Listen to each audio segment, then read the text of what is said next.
This is Kentucky Fathers. I'm your host, Corbin. Guys, I always try to make sure we have a good guest because this podcast means a lot to me.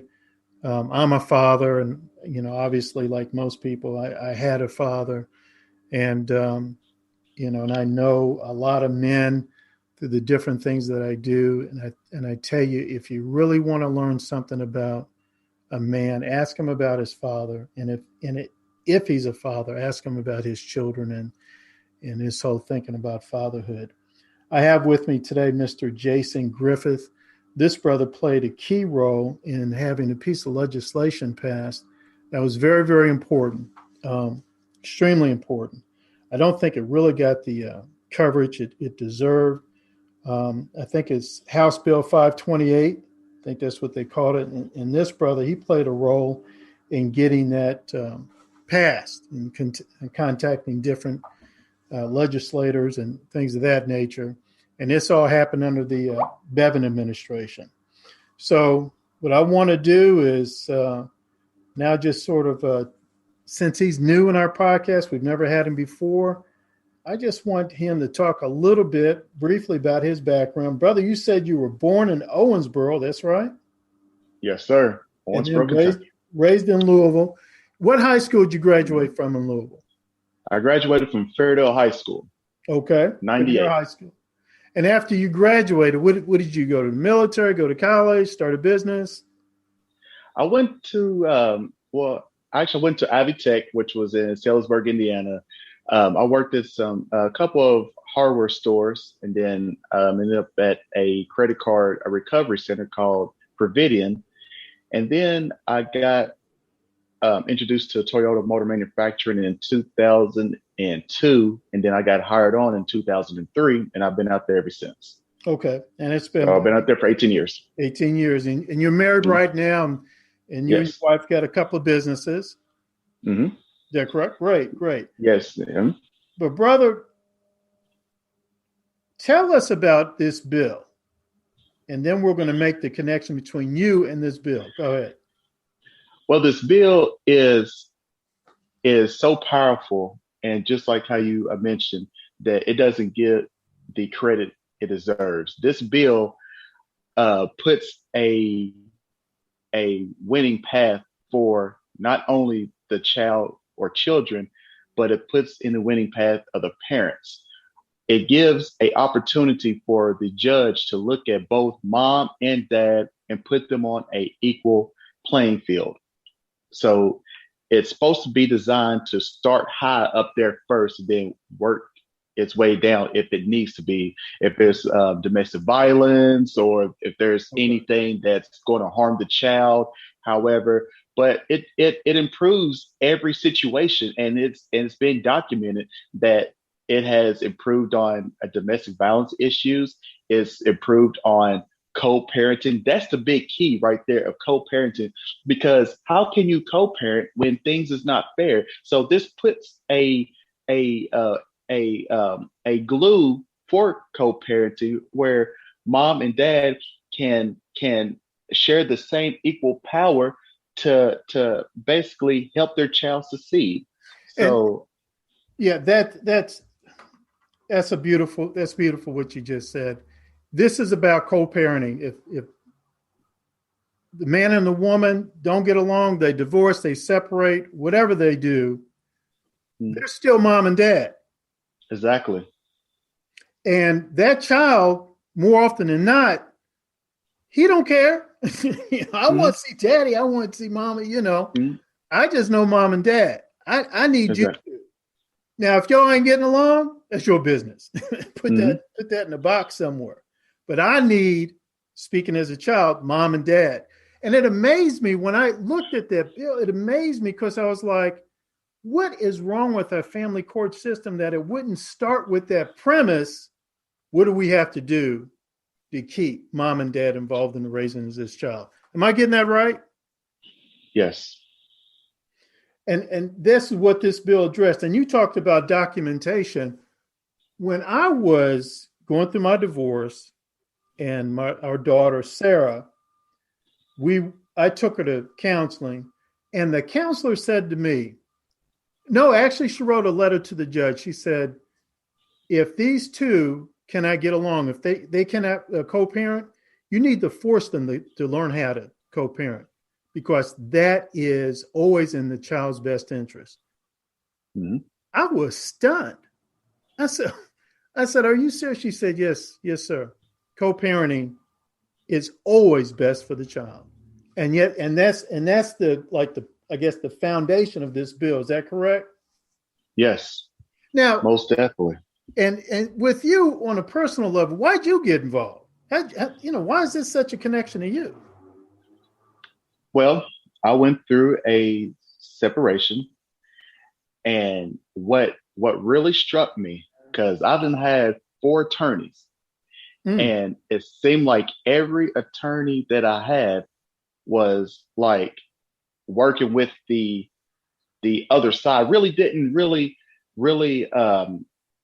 really take its time to really make the argument case that this child that they both have needs both parents in their life equally. Wow. And the mother knew that once she got me in the court system, because it was all a vendetta, because I was the one who wanted the divorce, because of, look, if it's I've always been taught, okay, we may not have a successful marriage, but we can have a successful divorce. Let's put our issues behind and raise our beautiful daughter. Well, it was more of a vendetta, and she knew once I got in that court that I was a target. And so she has this Lexington attorney that is, she's known as a pit bull, and she will do everything she can. It doesn't matter, lie, cheat, steal, however, to win cases for her, her client. So how I got involved, the last time that, or actually one of the last time that we went to court in 2017, that's when the House Bill 4 is for something, but it was a temporary bill, a temporary shared parenting bill, the same bill that we have right now, but it was only temporary. Well, I was trying to explain to the judge, look, shared parenting is the best for our daughter Mari, and I was going on, and she was listening. So as the judge was listening, because she ran on shared parenting, that's how she got on the bench as a judge. But you know how it goes when they get, they'll say things to get there, right, and then things change. Sure. So the opposing attorney, she got so upset and mad, and she's an African American attorney. She got so mad because she saw that the direction was going towards my attorney and I's way. She sits right there and says, "N, please." She called me the N word in court. Wow. And the judge didn't hear her. And me and my attorney, we both looked at her, because my attorney is an African American woman herself. And we was both like stunned. But that's how she operates in court. The opposing attorney, she's very animated. She has said things of like the words gay and stuff to the she's just out of control. But that right there, when that happened, and that I sat in a dark place, and I was like, if she's able to get away with that, she's able, and the judge just still denies me of equal timeshare. My attorney even said, Your Honor, can he get a trial so we can explain our case? And the judge sits right there and says, it's not fair for the mother, keywords for the mother, to end up spending X amount of dollars, thousands of dollars for a lengthy trial. And I'm thinking to myself, you're thinking about the mother, not our child. So brother, that right there was on a basis. There you go. There you go. I mean, bias on a bias. So I said, I was in a dark room. I was just like I had like just two just whammies just smacked in my face, Mhm. and I'm like, I got to get some help. So I contacted this one guy who's like, yeah, we're having a meeting. We're going to try to get this fathers' rights movement going here in Kentucky, and Mhm. then the guy Matt Hale just happened to be at the meeting, and he's been my mentor ever since. And he pulled me to the side after we all had lunch. He said, "You know what? I have a temporary bill here, and I'm trying to get it to a permanent bill." He said, "Here's what you do. Now you've been through all these lawyers and all these court dockets and everything. You have lost every last one of them, right?" I said, "Yes." He said, "You will never be able to win in court. What you got to do is change the culture of the court system. Once you change the culture of the court system, you change the game of it." Brother, And he stop said, right there. You, you have just said something absolutely profound. mm-hmm, Every father in your situation across the United States of America, they better clearly hear what you just said and understand what you just said. Got to change the culture. Because again, I'm not understanding this. You divorced her. You didn't divorce your baby. well, at the end of it, it's all about money. It's a business. And a lot of people doesn't understand the behind the scenes of it. They know that the family court is some type of business where they make money, but they don't know the dark money behind it. And I didn't know until I got to the National Parents Organization. Of course, they teach us all this, the behind the scenes stuff that we never see. So, for instance, every state, every single state in this country gets a incentive program called Title 4D. Title 4D was quote unquote supposed to be a help tool for a recovery program. Who's usually on welfare? Single mothers, correct? Right. So what happened was these lobbyists and some of the politicians and the courts, they get behind the closed doors and they've made it into a business. For example, Kentucky, I don't know the exact amount dollar, but it's around the $6 mark, $6 and some change. For every single dollar you pay out in child support, Kentucky from the federal government in Washington D.C. matches per dollar $6 and some change. Wow. So if I'm giving a child's mother $1,000, the state's getting $6,000 tax free off of our child. So of course it's a business. Look how much money. So that's the reason why they put there's you can have visitation time. See, a lot of people it gets that confused visitation, joint custody. Joint custody just means okay, I have to say so of the medical, I have to say so of the school, but that doesn't mean that you're on that sick on that equal field. So therefore, what they do is look, I need somebody to be primary, and I need somebody to be non-custodial. Mm. So I mean not a primary, but custodial and non-custodial. Two different words: custodial, non-custodial. So the non-custodial is the one who pays into the child support. So you can have time, but as long as you don't have equal time, it's just like welfare. Okay, you have a woman or a man that's on welfare.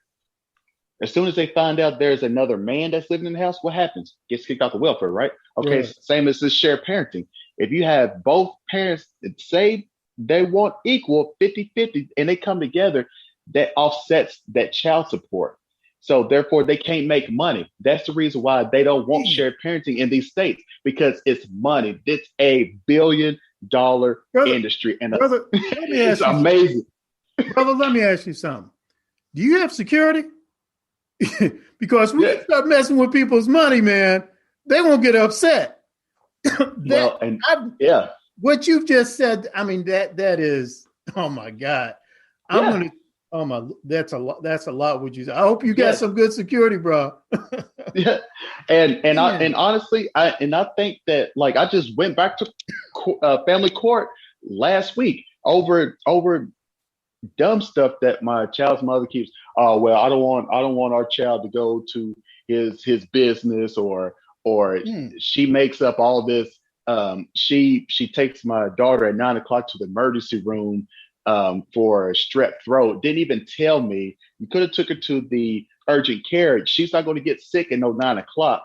Runs up this big bill and expects for me to pay for it. And I didn't know anything about this bill until 2 or 3 months after you told me that you took her to the emergency room. And it's like you could just make up bills.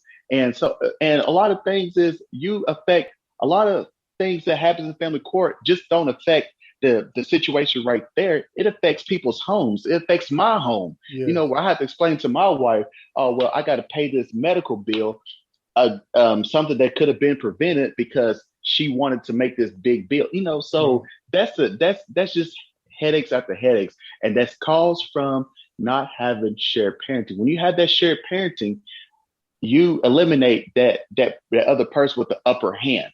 So that other person knows that I don't have the upper hand. So I'm forced to work with that mother. I'm forced to work with that father. So it's a work relationship instead of that upper hand, because once you give that other party upper hand, doesn't matter if it's the father or the mother, you give that other part of that upper hand, it is detrimental because they know they can do whatever they want to you. If they get peed off at you, if you don't do something, or if you have another woman that becomes your wife in your life, or another husband, so yeah, it's still so same court games. Right. And in the midst of all that, you have what, a daughter?